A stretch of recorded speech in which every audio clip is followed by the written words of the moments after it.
this is Rosa Kelly. Welcome back to my channel. So I know this is a little bit of a weird angle to be looking at, but today I have for you a super large album, and this is one of my most favorite Halloween books that I've made ever, and it's actually also one of my first ones, and it is kind of like a combination of a configuration box and mini album, and it also looks like a haunted Victorian house, and I definitely wanted to share this with you. I haven't seen this album in a long time, so I'm going to kind of have fun looking at these over together with you. So this album sits on a platform. This piece was just always put on top, so this sits on a base. So let me go ahead and take it out so that way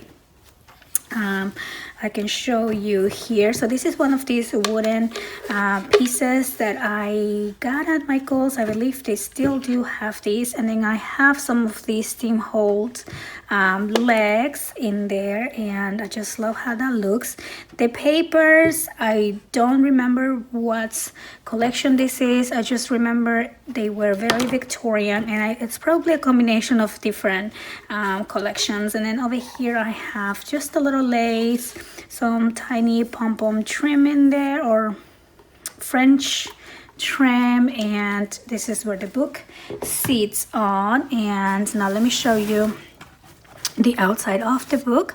I am using one of these steam holes configuration boxes, and now these came with a lot of pieces. They were mainly all paper pieces, so I went ahead and added some different charms throughout to make it very elegant. And I don't know, you kind of just want to touch everything, and the pieces kind of move. Some of these are kind of getting unglued, like this little teapot in there is kind of moving, and it's kind of got a little bit of glue, but for the most part everything looks pretty good and still the same. So back here I have like a little door, and I put this like a little cameo piece. And again, all of these pieces mainly came from Michael's like charm section. Like this little owl is like one of these little lockets that you open up, and I just love that.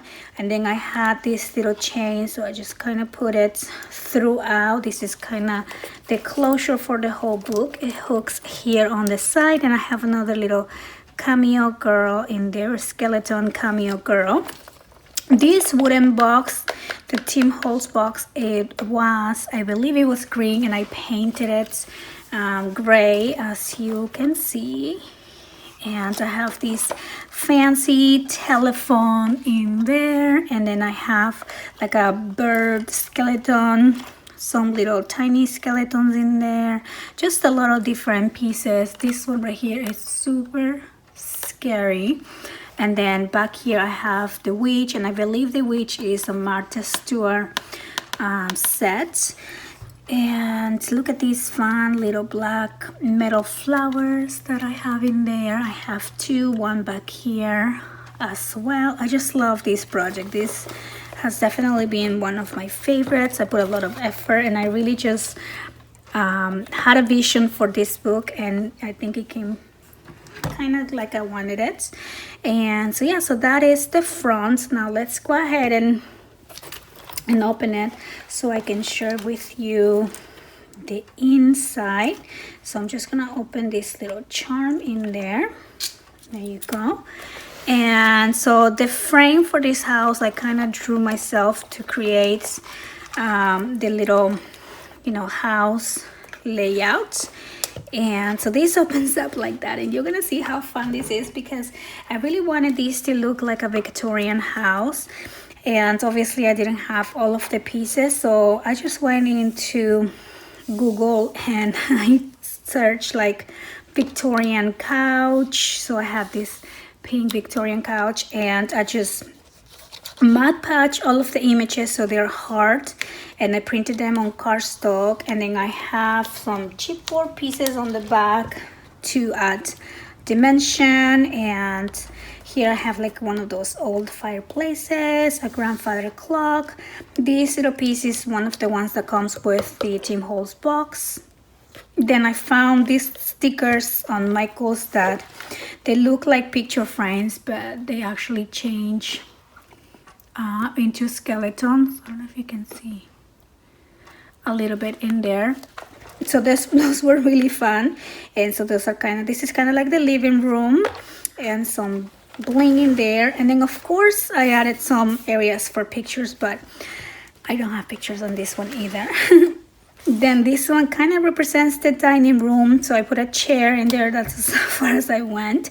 And then there's like another picture of the family that changes into skeletons. This one is kind of creepy. And then I made these out of ribbon to make it look like I don't know, like the entry to the dining room. And then I have more lace, just a lot of fun things to play with. And then over here we have one of these expandable envelope pockets. And then here I have the mirror on the wall. And so over here we have her bedroom, and I wanted her to be kind of represent the Black Widow. And so there's a lot of reds, and I just made this bed out of some ribbon. And I had this little acetate piece, so I made it look like a window for the outside. So there's a tree and an owl, and another one of these images that I googled to make it look like a Victorian wardrobe, and then a clock in there. This right here is an area for a picture that of course is empty, so it's like a little booklet in there. Chandelier piece that I put a lot of bling to it, and it was just quite fun. So then on this next page, okay, so this opens up like this, and here we have the library. You know, those old Victorian houses, they always have like this scary library looking. More of these stickers that change their face, and the skeleton piece up in there. Then I used some ribbon, like a fuzzy ribbon, to make this rug.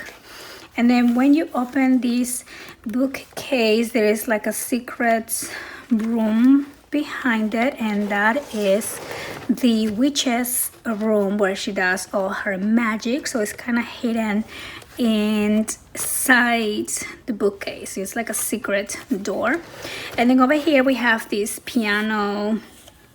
And again, I just googled the image. I printed two so I can give some dimensions. So I cut this front piece and added some chipboard pieces to create some volume in there. And then I have just some skeletons, some different pieces. And then this opens up if you want to add a picture in there.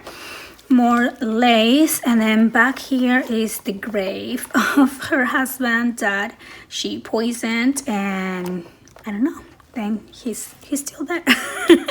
I know it's kind of like a dark story, but I had this box, and so what happened is I had this skeleton that actually came with the box, and I accidentally broke his arm, so then I couldn't use them anymore. And then since I have this little box for some kind of packaging, I decided to turn it into a grave, because as you can see, his arm is broken, so it would have looked weird anywhere else. So I just glued the arm on the inside, and this turned out really creepy.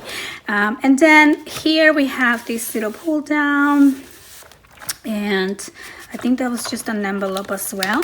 And this opens up, and then here I have the backyard, and here is the look of the house from the backyard. And then a little tuck spot on this ribbon, and then an accordion little fold in there. So a fun little book, a lot of different pieces to play with. I definitely had fun making. This is one of my favorite books. So this is just a little piece from like a Halloween miniature set, and I just put it here so it kind of looks like a little lamp when the book is standing up.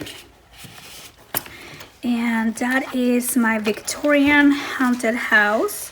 I hope that here's the teapot that came out, but there you go, we can just put it right there.